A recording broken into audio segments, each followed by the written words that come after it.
Welcome to New Hampshire Politics with John Burt. I'm John Burt. I want to thank you for joining me today. And today we have our special friend from Merrimack, Representative Josh Moore, to visit with us. Josh? Thank you, Representative Burt. Well, it's always a pleasure to have you up here. It's a pleasure to be here. Yeah. No, you're always a good vote in the House. I know. I love having you up there. Yes, sir. The thing is we need 300 of you. And you. Yeah, wow. Well, we could use a whole house of you, John. That'd be great. But, you know, if we had that and a bunch of senators, like the way we vote, we could get a lot of good stuff done. Man, we'd be an awesome state. Not that we aren't already, but we'd be certainly high up. We'd be the most freedom-loving place on the planet, wouldn't we? Yeah, and I think we're 32, 33 in business, if I remember hearing right. I think so. Yeah. Oh, we'd be number 5. Yeah, I know. And even I'd even thrive for number 1 if we could. But you know, there's a couple states. I think Delaware is that the number 1 business state? Because they Delaware. I almost think Delaware. Oh wow, maybe, that would be a maybe surprise. They're not number 1, but oh, what do they have? What does the Cayman Islands have where you can go dump all your money? In A piggy bank? Yeah. No, the Cayman Islands, you can go down there and set up this account. Oh, LLC or something like that. And it's like tax-free. So all companies have offshore accounts down in the Caribbean, I think, somewhere's down there. And I think Delaware has something similar. So a lot of corporations are out of Delaware. And that's where they make their money. So there's the fees of having the LLC, but then the income, you know, if I understand it right. You know, I've never really researched it. No. Yeah, but I wonder if we ever get that here. That'd be fun. That would be awesome. Yeah. Perhaps we should file legislation to bring it in, unless it's a private business that actually wants to come in. I don't know if it's legislation prohibiting it from coming in, or if it's just a private business that has decided not to come yet. Well, our biggest problem is energy. Mm-hmm. Is one of our big roadblocks. Yep, I agree. You know, everybody loves living here because we do. We got a lot of good, freedoms, and we got it's a good state to live in, tax-free, income tax, no income tax on you and I, working for somebody, but businesses pay an income tax. Through I don't know if it's the BET or which one it's called. BET, BPT. Yeah.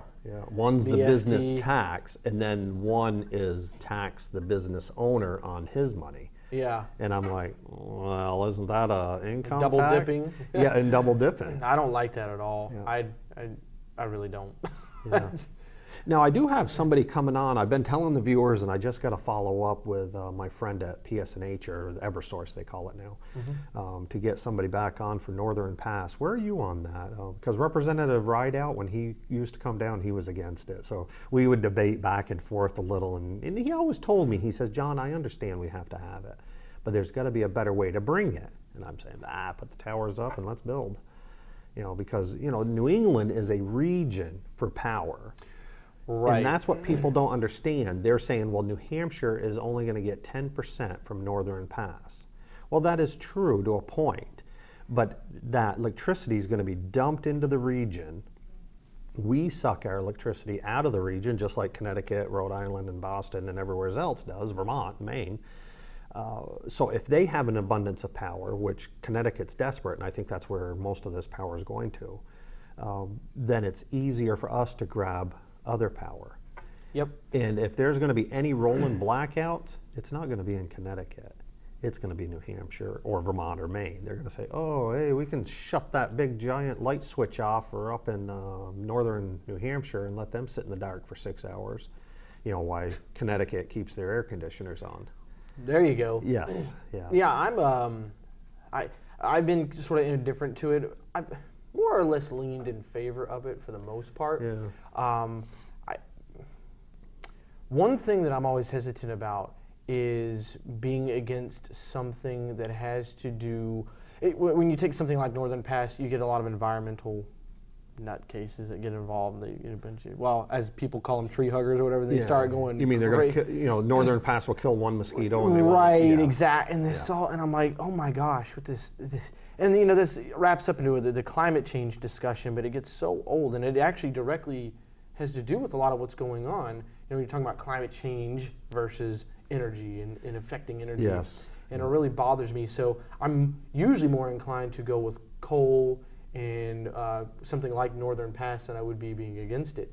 But I like to try and keep an open mind as much as possible. Yeah, Listen to people's concerns. Maybe there is a legitimate concern somewhere, and still haven't quite made up my mind on Northern Pass. I want more information. It's a huge, huge topic. It is. It's a lot billion, of details, yeah. Plus project. Oh yeah, I know. And I'm thinking, wow, that's who writes that check? That's a lot of money. I'm with you. Yeah, and I have this paper. Does it have a date? It came from the Concord Monitor, our friends there. I stole it off their front page or second page. And don't have a date. Oh, 6/7 is when I printed this, so I think that's when it was in the newspaper up there. Yeah, it was real recent. Yes, yeah. And the headline says, Sununu says New Hampshire won't join the Climate Alliance. Hallelujah. This is so Oh, great yeah. news. Yes. And, you know, of course, our friends that are circling the trees right now to hug them, they're crying. And, you know, same way with President Trump. Thank you, President Trump, for getting out of that Thank you, Paris President. Yeah. disaster. Because what people don't understand, and this irritates me, and I understand that the media is not going to release this. And I imagine we're probably considered fake news here. Even though what I'm going to say is actual truth, because I was shocked. Don't hold this against me and still be my friend after I say this. When I go to Vermont, I went there a couple weekends ago, there's a section where you can't get any radio other than NPR. Oh. So I turned it on and I said, you know, I'll listen to it it's about 40 minutes up. There's a section where I can't get anything else, any other talk shows. So I'm listening to NPR and they had 3 people on there. Let's talk about the Paris Agreement. And they're all upset about it. And here's the first guest that we have, Bob, who hates Trump, or President Trump. And, you know, I mean, that's basically what they said, and he's with this coalition to save the world. Like, in other words, he has no credentials to actually offer any scientific explanation or advice to what the agreement had in it and how it may affect us. Well, then the second guy was the same way. He's with this coalition to do this for the environment, and then they had this lady on there. But I have to hand it to the lady. She hid it as best she could, but my ears heard it. She told a lot of the truth there. And what she talked about is like China. Oh, we love China because they're working on their environment. But then in the second sentence, she goes, but what they sent the agreement, because this is how they wanted all the world in this agreement, this Paris Agreement, and what they said is send us something on a piece of paper that you belong in, that we don't care what you put on this. Send a blank piece of paper. And that's their agreement to save the environment, according to them. China sent them a paper and said, our emissions, which they're building a coal plant almost every week, we're going to keep polluting the earth as much as we can. By 2030 to 2035, somewhere's in there, we should peak our emissions. And then we'll start going back with technology and everything else, which is true. Technology will fix that issue. But they praise them for polluting the earth as much as they can until 2030 because they're in the agreement. But they won't. Oh, okay. So the agreement, it sounds like what they're saying is you get an A for effort. You know? Yes, everybody wins. Yeah, exactly. Yeah, you're at least trying. Yes. Even though you're not at all, you're actually polluting it further. Yes, and that's what disturbs me, and that's why I take my hat off to President Trump for getting out of this. I agree. What's that word, facade? Yes. You know, it's just a charade. It's a disaster. And then we were the cash cow. I didn't realize that. $1 billion. Is that what it was? $1 billion. And the other, like France and China, the rest of them, zero. Really? Nothing. They ain't paying a dime. Do you know why they're not paying a dime? Because they don't believe it's actually happening. I can tell you right now, I don't care what China leaders in China say, they don't believe in climate change. No. France doesn't believe in climate change. You know what they believe in? Money. You mean like Al Gore? Uh-huh. Living in a 15,000 square foot house? Al Gore doesn't believe in climate change either. He's doing it because it's a money maker. Oh, you sell a lie, frankly, you sell fear, and fear makes money. How do you think, when businesses sell arms and things like that, you know? What was that? There was a movie where Nicolas Cage plays in it, and he's like, he's an arms dealer. and it's an older movie. It's like the early 2000s. But anyway, I forget exactly. It's like something dog or whatever. But anyway, sports War cars Dog. in it, right? I'm not sure if it had sports cars in it, but I know that he was an arms dealer, and the whole movie was about him selling arms, and basically he makes money on war, right? And so that's not the point of the conversation. Really, the point of the conversation is the fact that fear makes money. And Al Gore found climate change and used it at the right time, and he got together a bunch of motard scientists who have no clue what they're talking about. Yeah. People say, well, Josh, how do you have a clue what you're talking about? Because I've done my research. And my dad happens to be a scientist and meteorologist. Oh. So there's that. I didn't realize that. Yeah. That's because you should pay attention to Facebook a little more, John. Yeah. Yeah, I'm so swamped. I get on Facebook a little bit. No, actually interesting to the climate change thing. So my dad's been chasing tornadoes since he was a young kid. He's been studying weather since he was a young kid. He's been chasing tornadoes since he was 15, since 1981. And really, that long? Yeah. You mean before, 20 years before you were born? Well, yeah, I do look that young. Dang, I do look that young. So it was 8 years before I was born. All right. And is when he started chasing tornadoes, because he got his license and everything at that time. But he went to FSU to get his degree in, wasn't particularly meteorology, it was studying the climate and geography, and he did hurricane research. He actually worked alongside FEMA to help develop evacuation routes in the Florida Panhandle when major hurricanes hit. And what they were going to do was expand these evacuation route plans that my dad had actually was heading up. Really? He was the master planner, right? And they were going to use these. They actually started using his plan in Cape Cod. Wow. Started using them several years ago, and he said... Now, weren't you just out? I was just out there, yep, storm chasing the last week of May, right? Yeah, I think. I should have you on again. Do you have any videos? I got a few videos, yeah. Yeah. They're pretty cool. Yeah. They're not tornadoes this year. We didn't catch any tornadoes, but they're still cool. Oh, you did? All right. Yeah. How about, you must have pictures of something, because the storms gotta be... We have a video. I have a video on Facebook of a funnel forming. You can see it like trying to point in and point out, point in and point out. I'm like, oh, come on, hit the ground. It wasn't anywhere near people or anything like that. That was good. It would just, it would have just hit a field, pulled up some grass and took off. Yeah. But yeah, as far as climate change goes, I can tell you this much. When I was in high school, and I mean, you're older than I am, so you remember this, I'm sure, very well.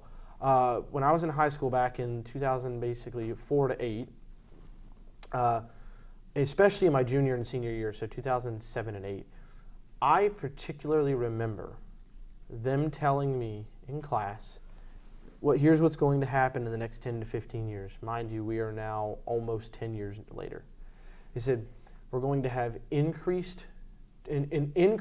in quantity and severity of tornadoes, as well as hurricanes. Everywhere. Yeah.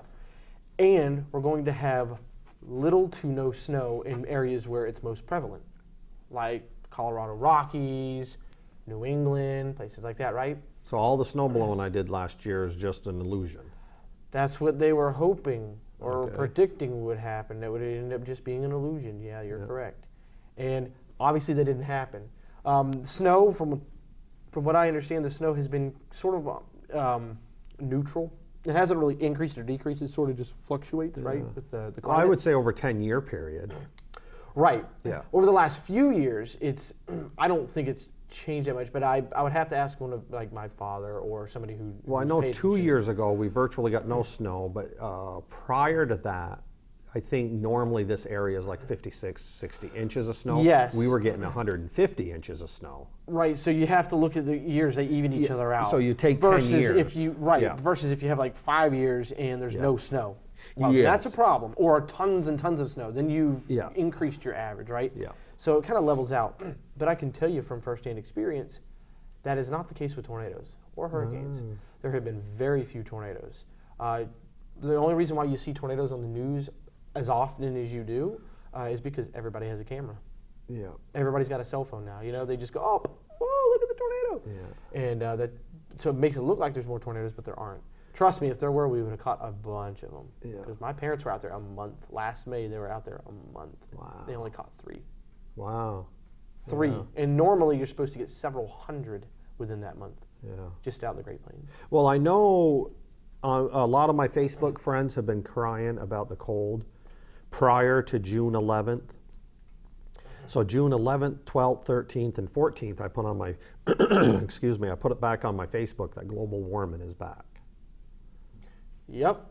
There I you don't go. know if you saw that. I did. I saw that. I like that a lot. It showed the polar bear with a bunch of snow and everything else, and that's the, Yeah, the picture good. we were in at the beginning of June, Yep. which was really cold, and then the second picture is during the June 11th, 12th, 13th, and 14th. Where's the global warming at? Well, we're going to be up in the in the 90s again. It's crazy. And I don't like the 90s. I don't either. Some people do, but Their music was okay. yeah. I tell them if you want the 90s, move south. That's exactly right. I'll tell you additionally to this topic, it's really sad because you look at these weather models that have that predicted all this extreme weather over the course of the next 10 years. 10 years ago when they predicted it was supposed to be happening around this time, and it's not. Yeah.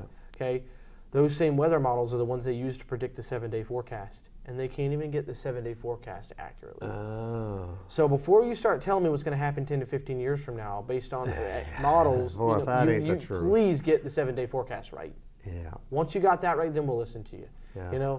But that is true because June 1st we have Hot Dog Day, Burt's Hot Dog Day. it was supposed to be sunny. I looked at 7 o'clock 6:30 that morning. I looked at the weather. Sun, all the way through. At noon when we came out, it was a quick shower. Yeah. But it was wet, and I'm like, okay, where did this come from? And it went right. Brought it back. Yeah. No, it zipped right through. Yeah. So all in all, climate change, or at least the man-made climate change, is a farce. Yeah.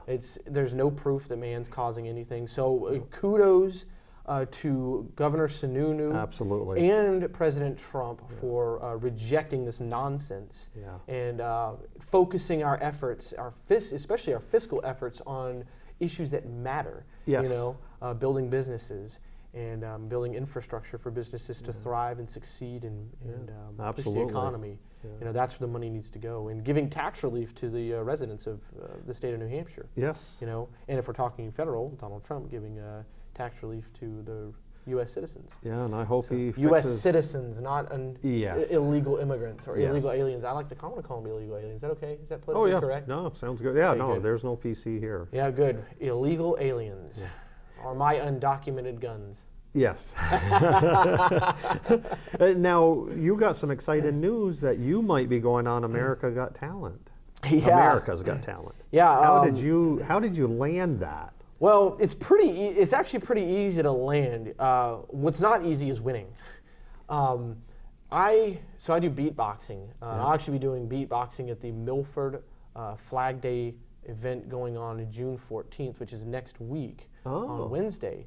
And I think it starts at 5:30 p.m. So it'll be the Milford Oval at Foodies. Well, this will start Sunday. Great. Yeah. So if somebody wanted to go to Somebody see wants you, to go to that and see me, I'll be there, and I'll be beatboxing, and people get to hear me firsthand. But yeah, what I did was the other day, I love beatboxing, and everybody who knows me that I do it and knows that I do it, they all love it. They say you're great. You're not just good, you're great. Yeah. And lots of people tell me that. So I was like, and I've been doing this for 8 years. Wow. So I said, you know what? I'm sick and tired of giving up opportunities. I feel like I'm going to regret this if I don't try it. Yeah. So I at least want to stick my neck out there and give it a shot and see if I can win it. Yeah. So that'd be up pretty incredible. Yeah, I signed up for America's Got Talent, registered to audition. We're going down to Orlando in November, and I look forward to that. So be the only beatboxing politician. Now, when you find the Mrs. Right, are you going to beatbox? Is that how you say it? Beatbox. Beatbox. Beatbox. Oh, yeah. beatbox. Beatbox. Are you going to have that part of your proposal? Yep. Oh, you are? Uh-huh.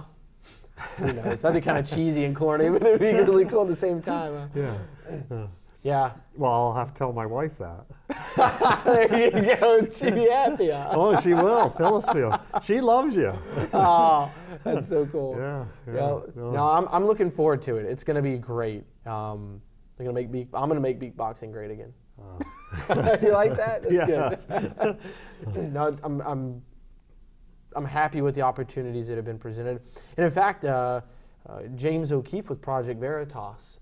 Yes. I went down to visit him in New York City at his headquarters, and we got to chill for several hours, and I got to kind of hang out with his production team. Wow. The same guys who actually help film and do the video editing of the videos that go national and that are used on Fox News and stuff. And they get millions of hits on YouTube. They get millions of hits. So I worked with those It's the corruption of government, mainly voter. A lot of voter fraud. They unleashed. I mean, they uncovered the Planned Parenthood corruption going on with the videos and stuff. Yeah. But their big debut, I guess you could say, was Acorn back 5-6 years ago. Oh yes. Remember the big Acorn bus? Yeah. So voter fraud. Yeah. So that was it was pretty interesting. So it was really cool. It was a real pleasure. We got to kind of hang out that night. We went out to get a bite to eat and stuff, and chatted about his vision for Project Veritas, and he calls me his beatboxer now. It's like, yes. So. Now he's going to have a bus full of lawyers to keep him out of jail. Oh, man. Oh. Because when he uncovered dead people in Manchester voting, and he did, they handed him a ballot for, Frank Smith or whatever the guy's name was, and he was deceased. Yep. And how Veritas, how he stayed out of trouble was he says, oh, no, let me go get my ID. He did not take the ballot. Now, if he took the ballot, then I think he would have broke a crime. He never touches the ballot. But they're throwing it at him, basically.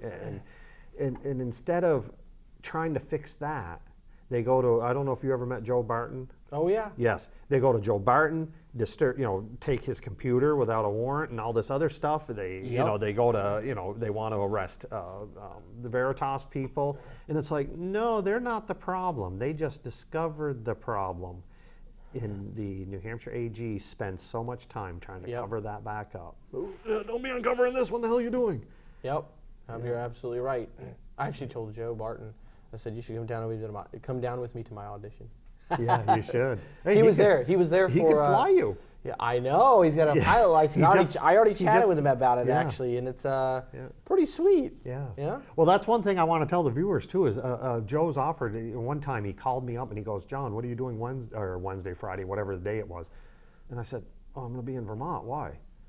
And he goes, oh, darn, I'm flying into Manchester. I want to know if you want to go for a ride with me. And I'm like, oh yes I do, because I want to fly over my house, Manchester. I want to video. Cool. Yeah, I want to videotape it and bring it in and show the viewers. Oh, that'd be so cool. It would. I asked him, I said, how much would it cost to fly to Myrtle Beach?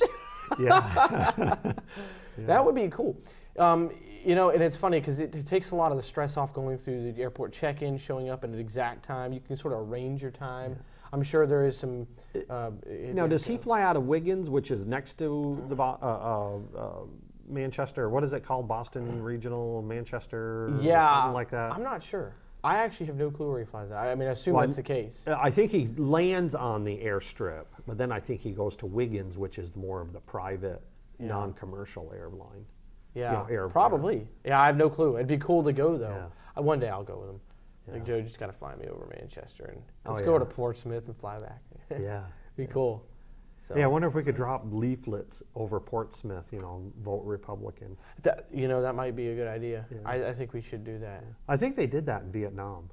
Really? Would drop leaflets of different information. That's how they got the locals. Oh. I should find that out. That's I bet cool. you there's a military guy out there that would tell me that. I bet you that would make for an interesting show. I don't know why. I saw it on a movie somewhere how they did that. Well, if you see it in a movie, it's probably true. Well, that's true. Yeah.